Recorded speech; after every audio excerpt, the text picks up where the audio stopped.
So as copywriters, we are told over and over again that the headline is the single most important part of the ad, that like 10 times as many people read the headline as anything else, that if you want to get great at anything in copywriting, you need to get great at headlines. And it's just beat into our head. Like any kind of copy, short copy, long copy, whatever, that headline, or if it's like a video, it could be the first sentence. It could be, if it's any kind of letter where there's not a formatted headline, it could be the first sentence, right? But that first thing out of your mouth, we have to get good at it because everything else that follows in the conversion process and the sales process and the marketing process comes from the interaction with the headline. And so today I want to share with you a simple trick to learn to write better headlines if you are a copywriter. So with that, let's dive into my notes here. I want to start off, just before I get into the tip itself, what every great headline must do. So I've talked about this a few times. There is a sale that you have to make very first before you can make any other kind of sale, and that's the attention sale. Essentially, you are selling your prospect, your target audience, on the choice, the decision to pay attention to what it is that you're saying. And so you have to get them to buy into the decision to give their attention to you versus everything else that is available to them in their universe in that moment, including like scrolling through Facebook and getting lost in social media, etc. So my ABC formula, and I'm not going to go deep into it here because I've taught it before, is that a good headline, a good marketing headline, does these three things, accomplishes these three things. Number one, it tells the audience that it is for them. You don't necessarily have to say, copywriters, how to write a better headline, right? But the audience should know as they read your message that this is interesting for me. So how to write better headlines, a copywriting tip. I don't have to say copywriters, right? Simple trick to learn to write better headlines. Okay, if you want to learn to write better headlines, then this is for you. You're the audience, right? And I may qualify that as a copywriting tip because people who write news articles may want to write better headlines. Of course, this tip will also apply too, but I'm primarily speaking to copywriters. Okay, B, benefit. Your audience needs to know how engaging with your ad is going to provide them a benefit. They're going to pay attention because they believe they will benefit from it. So in this case, it's learning to write better headlines, right? If writing a better headline will benefit you, then this is the type of thing that you would engage with. And I don't even necessarily have to say to increase your conversion rate 150%, yada, yada. Like, you understand the power of a better headline. And then curiosity. My headline needs to provoke curiosity in some way. So it needs to not necessarily give away everything that's going to be said in the ad in the headline, because then somebody doesn't have the motivation to pay any further attention. So for example, if it's Bounty paper towels, 50% off in every store this week, like, okay, great headline, but there's no curiosity to that. There's no reason to engage any further. And so you need to think, what can I do in my headline? What can I leave out in my headline? What can I begin but not finish in my headline in order to provoke the curiosity such that someone is going to give attention and engage with my ad on a deeper level? So if we make the attention sale, acknowledging that every great headline must make the attention sale, right? How do we do that? How do we write better? Well, headline copywriting step number one, this simple trick is in 2 steps. Step number 1 is to become a collector.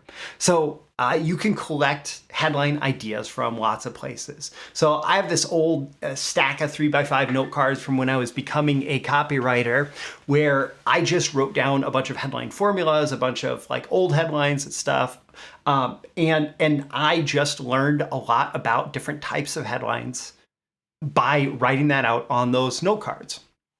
Now, you're not limited to going through old copywriting books or swipe files or headline formulas if you want to write lots of good headlines. In fact, today you have an incredibly powerful tool that many of the classic copywriters did not have in learning what headlines work and your audience is engaging with today. And that is all of the algorithm-driven news feeds. So, Facebook is an algorithm-driven news feed. Reddit's popular posts or popular, whatever Reddit calls them.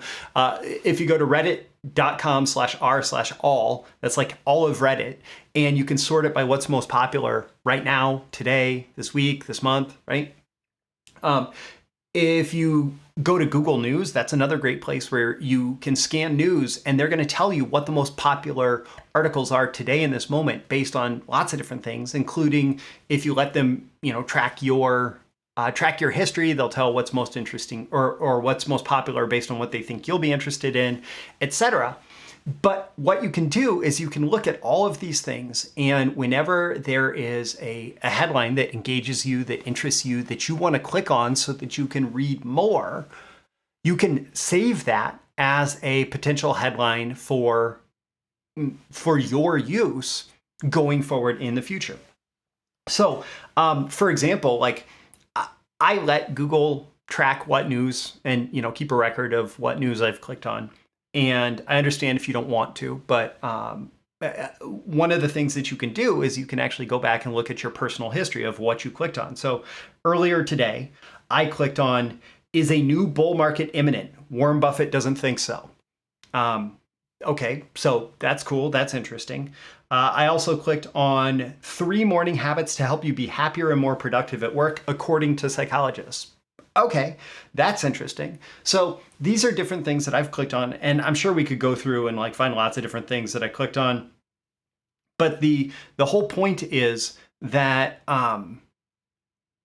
paying attention to what, number one, other people are paying attention to, and number two, what pulls your interest in, is going to tell you more about what gets people's attention today than, for example, going through old copywriting books, right?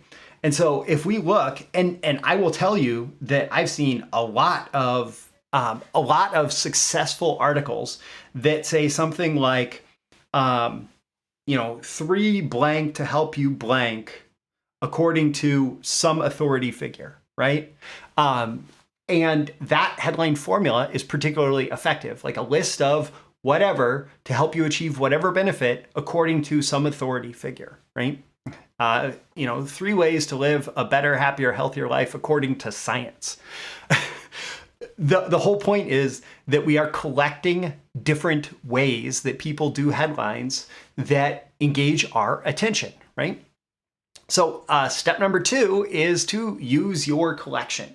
And this collection can be very active. It can be very dynamic. You can learn a lot about yourself and about what you pay attention to, and presumably what other people with similar interests are going to pay attention to, but then presumably formulas for getting interest that may be able to be applied across markets based on what you see showing up over and over again. So the according to whatever authority figure is something that you can probably use in lots of different markets. So for example, I used to sell IT training, and I might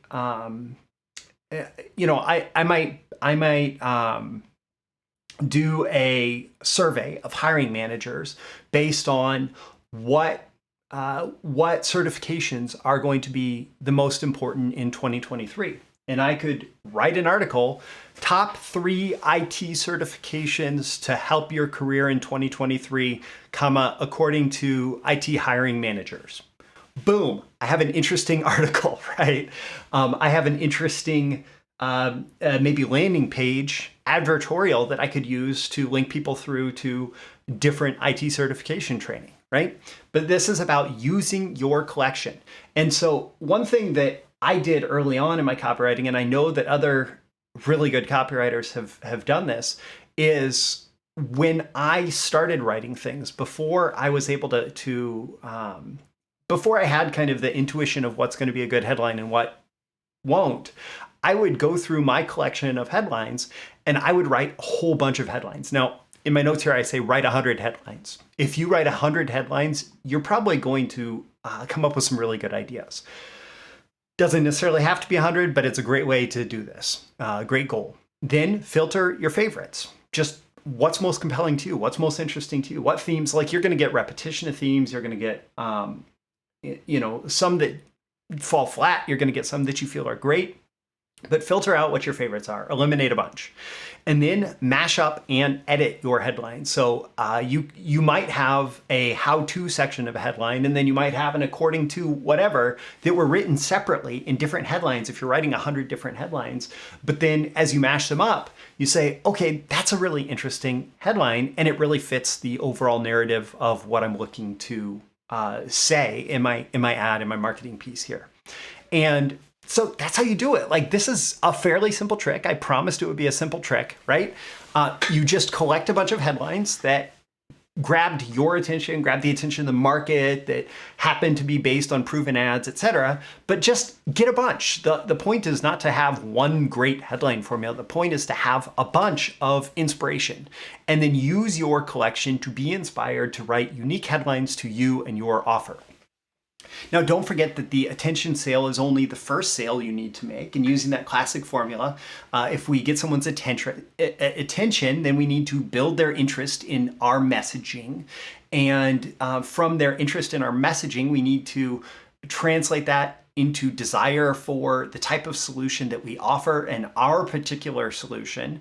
And then we need to get them to take action. And you need to make sure, as you're coming up with the headline, one of the worst things you could do is write a sales letter and then write a headline that just doesn't match what's in it at all, or write an advertorial or a landing page or whatever, and then write a headline that doesn't match what's in it at all. You need to make sure the copy pays off. So you got someone's attention with the headline. How do you flow that into interest about whatever the main message is that you have for your promotion? How do you flow that into stimulating desire for your product or service? And how do you flow that into getting someone to take action? And when you do that well, you will be successful with your copywriting. Now, my call to action for you after going through this episode is, how can you use this? Like, do you need to work on a headline collection? Do you have a place where you're storing headlines? Do you have a place where you're storing inspiration for your copywriting? Just think, how can you use that? And you can leave that in a comment with this episode. Also, make sure that you like and subscribe. I do truly appreciate whenever you like and subscribe to my videos. It helps us grow. It helps me continue doing this day after day and delivering value to you. You can also subscribe at breakthroughmarketingsecrets.com. Get my daily emails Monday through Friday, including episode notifications and more. And if you want to go deeper into how to grab attention, how to stimulate interest, how to build desire, and how to get people to take action, my high velocity copywriting course takes that to a whole new level and makes it very actionable. So I'm Roy Furr. This is Breakthrough Marketing Secrets. Every day and every episode, I'm here trying to help you be a better copywriter, marketer, and entrepreneur. And I will see you again in tomorrow's episode. See you soon. Bye. Thank you once again for tuning in to this daily episode of Breakthrough Marketing Secrets. Remember, check out the links with this episode for even more value. Now make sure you like, comment, share, subscribe, and engage in every way you can to keep this show going and growing and delivering daily value to you. I'll catch you soon for your next big breakthrough.